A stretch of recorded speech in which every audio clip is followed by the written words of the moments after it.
He was on his way to becoming one of Hollywood's brightest stars, with acclaim for his dramatic performances and a promising future as a Marvel villain.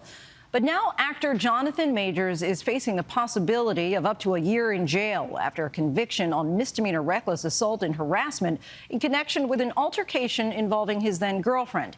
He sat down exclusively with me for his first interview since his arrest, discussing the relationship at the center of the trial, the role that he says race played, and why he didn't take the stand. Why did you decide you wanted to talk now? I felt like it was time. A lot has happened in my personal life, in my career, in the culture, and conversely, the impact of this. It's about responsibility and coming forward and being brave and giving my part of the story. In an ABC News exclusive, actor Jonathan Majors sat down with me in his first interview since a jury handed down a guilty verdict for reckless harassment, a misdemeanor, and a violation of harassment in the second degree.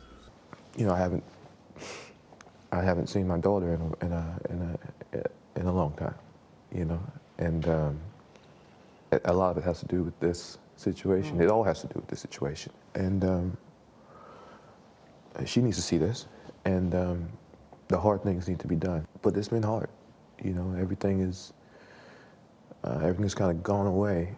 The 34-year-old actor was a rising star. This is our family story. Known for his roles in HBO's Lovecraft Country, Creed 3, I'm coming for everything. and Marvel productions like last year's Ant-Man and the Wasp, Quantumania. You're an interesting man. Scott Lang. And it was on that movie set back in 2021 where he met 30-year-old British dancer Grace Jabari. The pair dated until March of 2023 when Majors called 911 the day after a fight that was caught on surveillance video. What happened exactly? Do you know?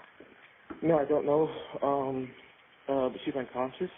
She's my ex-partner. We broke up. I came back.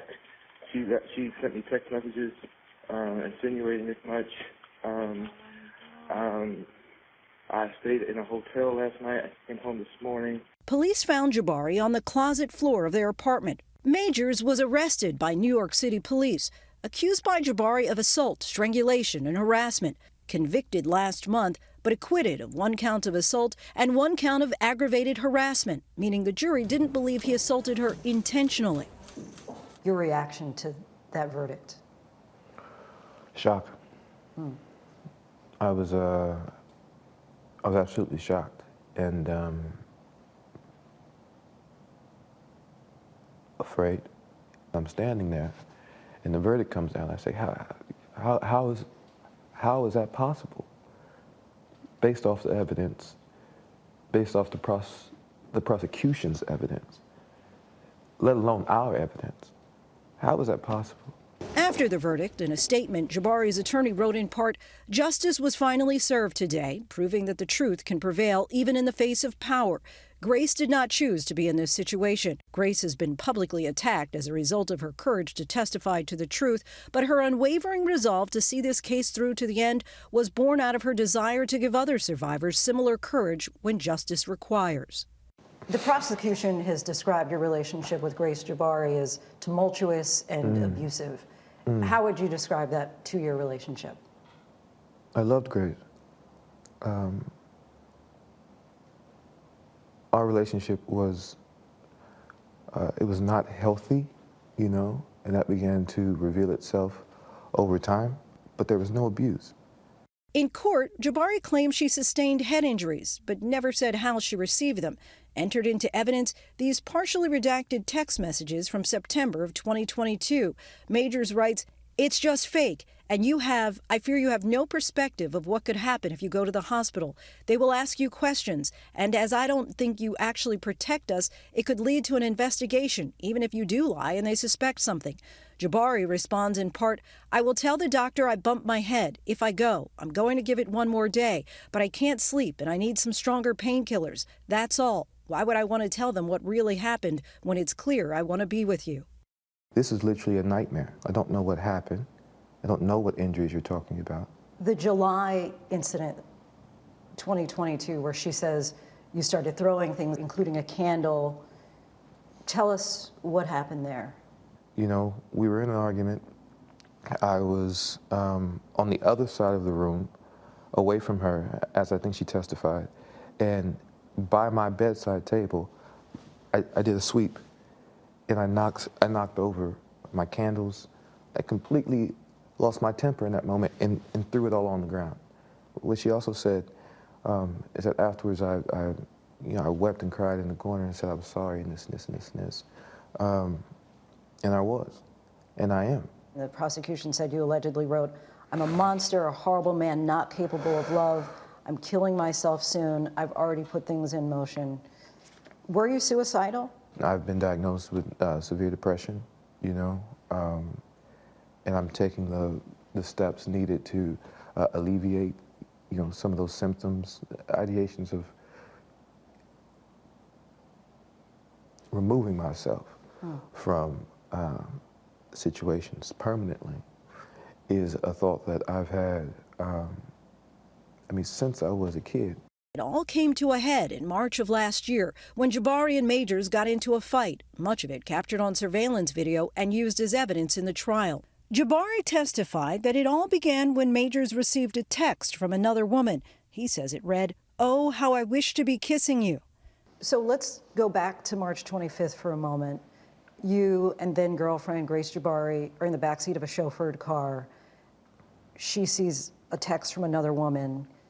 Things seem to spiral from there. Yeah. What happened next? Yeah, the text from another woman.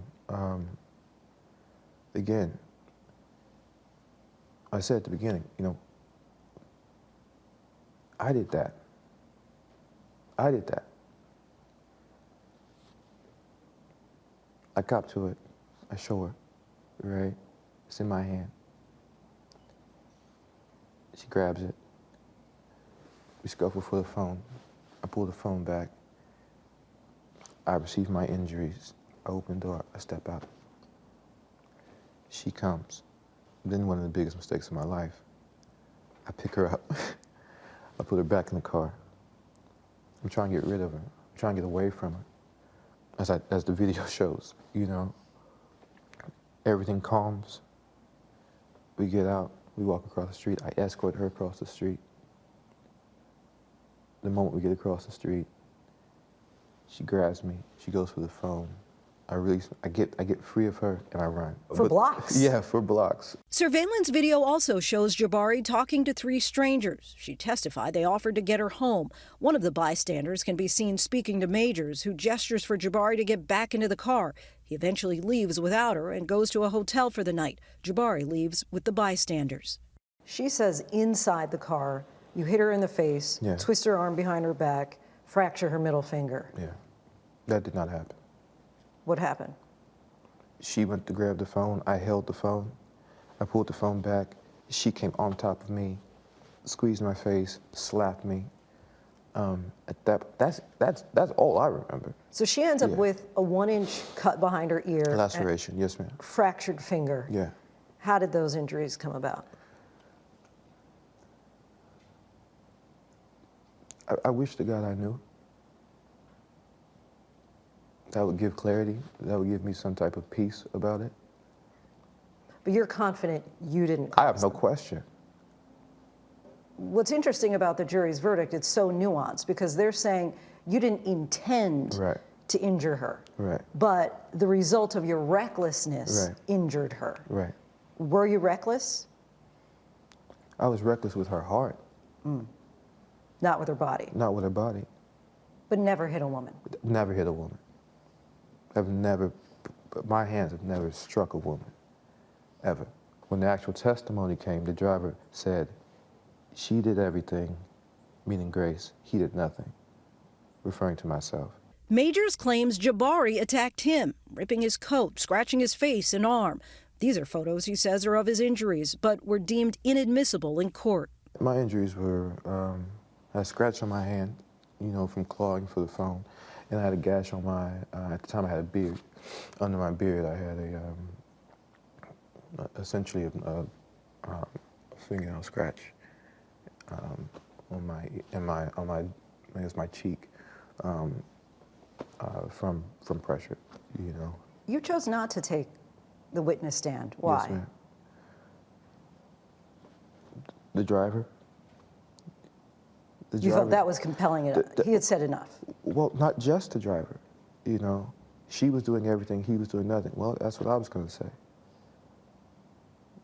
Mr. Majors, did you see any injuries on her? No, I didn't. Clinical experts, the detective I spoke to, all who testified before I did. But after all of that, what was I going to add? Jonathan, how do you feel right During now? the trial, an audio recording was presented in court by the prosecution of Jonathan Majors and Grace Jabari during an argument. How dare you come home drunk and disturb the peace of our house? Coretta Scott King. You know who that is? That's Martin Luther King's wife. Michelle Obama. Barack Obama's wife.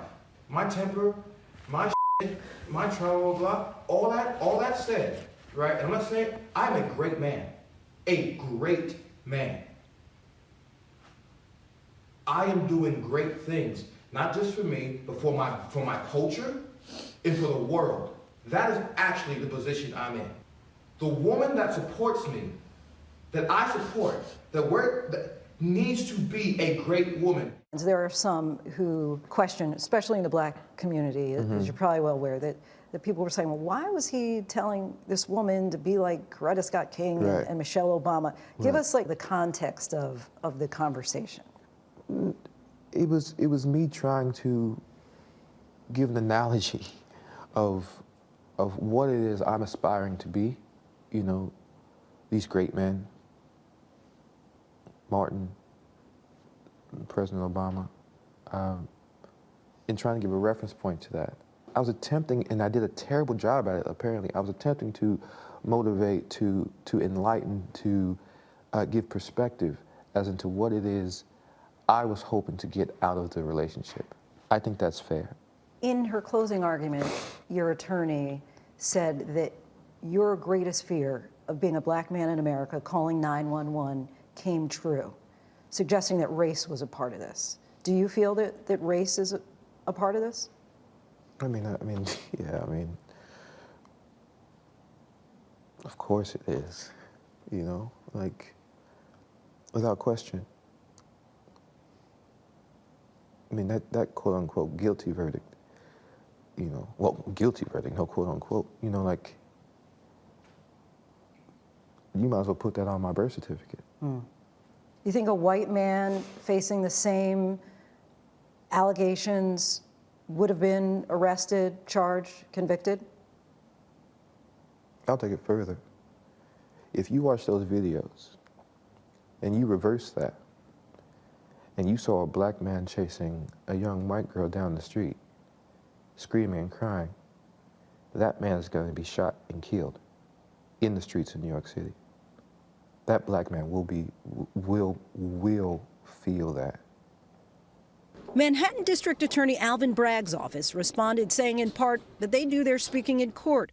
Jabari's attorney responded to this interview saying it is not at all surprising that Mr. Majors continues to take no accountability for his actions. His denigration of our jury system is not dissimilar from the above-the-law attitude that he has maintained throughout this legal process. The timing of these new statements demonstrates a clear lack of remorse for the actions for which he was found guilty and should make the sentencing decisions fairly easy for the court. Mr. Jabari will continue to speak the truth and seek justice in the appropriate forums in a continued effort to respect our legal process. Grace, as you know, was arrested and charged for assault, but will not face prosecution. Right. You have thoughts on that?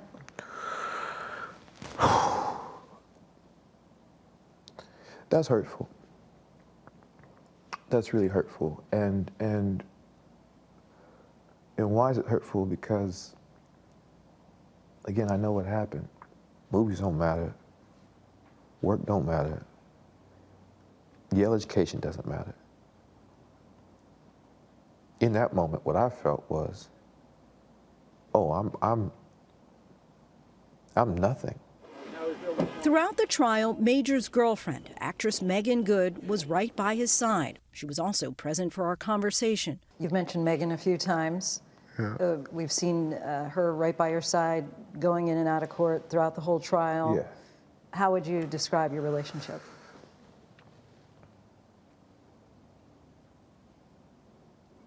It's a miracle. She's an angel. She's held me down like a Coretta, you know. I'm so blessed to have her, you know. The relationship is still fresh, but, you know, I think I found her, yeah. The one. I hope she just stick with me. Major's career as a rising Hollywood actor is now in limbo. Future appearances playing Kang the Conqueror in the Marvel Cinematic Universe have been scrapped. You hear the verdict Yeah. the same day Marvel drops you. Your reaction? Same hour. Same half hour, I think. It's like the world stopped. You know, it's like you work so hard for things, and then, you know, it's done, you know? And in that same breath, I thought, man, that was cool. How so? I was a supervillain, you know? And I got to play multiple characters, you know, with a group of people that really cared nothing about anything else except making really cool movies and giving their actors whatever they need to tell those stories. And I'm so proud of it. You think you'll ever work in Hollywood again? Yeah, I do. I pray I do. But it's God's plan and God's timing. For those who say, look, he's convicted at this point, what would you say? I mean, do you deserve a second chance? Well, I think I do. I think I think I do. I hope other people think that. Majors is set to be sentenced next month, but says he and his legal team plan to appeal. Hi, everyone. George Stephanopoulos here. Thanks for checking out the ABC News YouTube channel. If you'd like to get more videos, show highlights, and watch live event coverage, click on the right over here to subscribe to our channel. And don't forget to download the ABC News app for breaking news alerts. Thanks for watching.